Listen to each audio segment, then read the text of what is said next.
రాష్ట్ర వ్యాప్తంగా మరిన్ని వార్తలు సంక్షిప్తంగా వేగంగా చూద్దాం.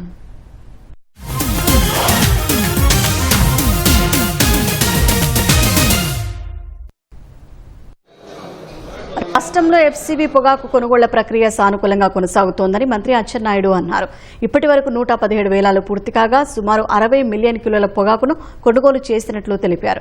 ప్రస్తుతం ఎఫ్సీబీ పొగాకు సగటు ధర కిలోకు సుమారు 210 రూపాయలు ఉందన్నారు.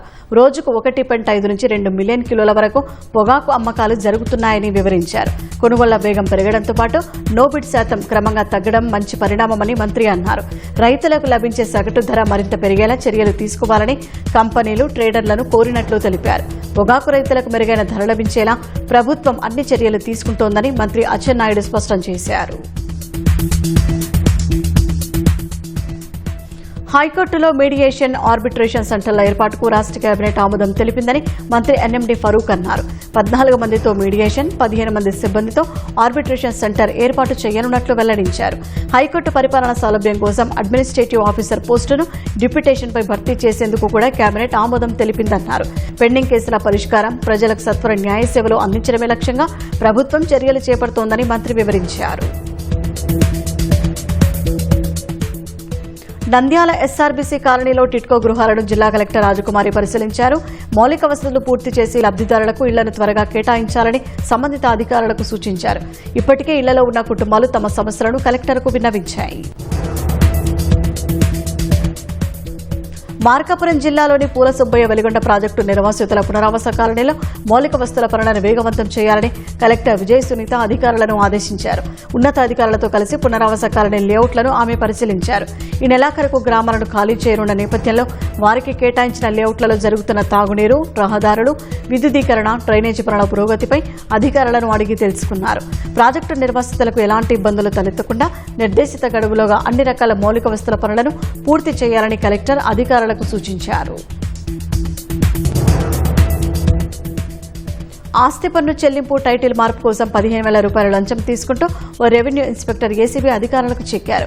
ఒంగోలులో ఇందిరానగర్కు చెందిన రమేష్ రెడ్డి, మహేష్లకు రేకుల షెడ్డు ఉండగా ఇటీవల ఆ ప్రదేశంలో ఆర్సీసీ భవన నిర్మాణం చేపట్టారు.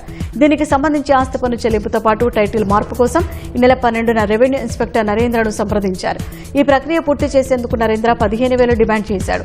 బాధితులు ఏసీబీ అధికారులను ఆశ్రయించారు. నరేంద్ర లంచం తీసుకుంటుండగా రెడ్ హ్యాండెడ్గా పట్టుకున్నారు. తాగు, సాగునీటి ఇబ్బందులు తొలగించేందుకు గుంటూరు ఛానల్ని పరుచూరు వరకు పొడిగించాలని బాపట్ల జిల్లా ఇనగల్లు రైతులు రిలే నిరాహార దీక్ష చేపట్టారు. సుమారు 50 గ్రామాల రైతులు సాగు, తాగునీటి కోసం ఎదురు చూస్తున్నామని వాపోయారు. గుంటూరు ఛానల్ను పరుచూరుకు పొడిగించి పనులు ప్రారంభించేంత వరకు దీక్ష కొనసాగుతుందని నల్లమడ రైతు సంఘం అధ్యక్షులు కొల్లా రాజమోహన్ రావు తెలిపారు. ప్రభుత్వం వెంటనే స్పందించి సమస్యను పరిష్కరించాలని విజ్ఞప్తి చేశారు.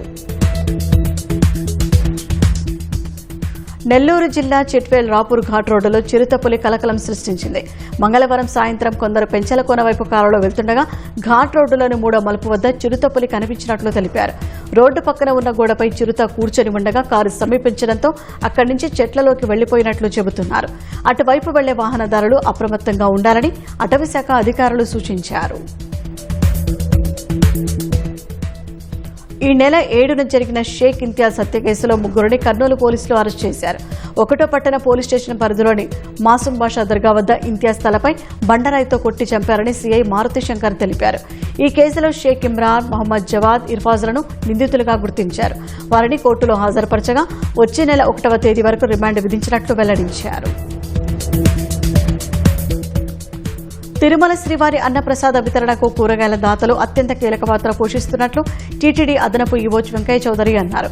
సుధర్మ సమావేశ మందిరంలో కూరగాయల దాతలతో ఆయన సమావేశం నిర్వహించారు. రోజుకు 4 లక్షల మందికి టీటీడీ అన్న వితరణ చేస్తుందని, 13 నుంచి 14 టన్నుల బియ్యం వినియోగిస్తున్నామన్నారు. 25 సంవత్సరాల నుంచి తమిళనాడు, కర్ణాటక, ఆంధ్ర రాష్ట్రాల దాతలు పెద్ద ఎత్తున కూరగాయలు అందిస్తున్నారని ఎస్వీబీసీ ఛానల్కి ఇచ్చిన ఇంటర్వ్యూలో ఆయన తెలిపారు. 3 ఏళ్ల క్రితం 5.34 టన్నుల కూరగాయల వినియోగం ఉండగా ఇప్పుడు 8.44 టన్నులకు పెరిగిందని వెంకయ్య చౌదరి వివరించారు. అనంతపురం జిల్లా ఉండబండ శ్రీ భద్రకాళి సమేత వీరభద్రస్వామి రథోత్సవం కన్నుల పండుగగా జరిగింది. ఆలయంలో మూల విరాట్కు ప్రత్యేక పూజలు, అభిషేకాలు నిర్వహించారు. ఉత్సవమూర్తులను నూతన రథంపై కొలువుదీర్చి భక్తులు రథాన్ని లాగారు.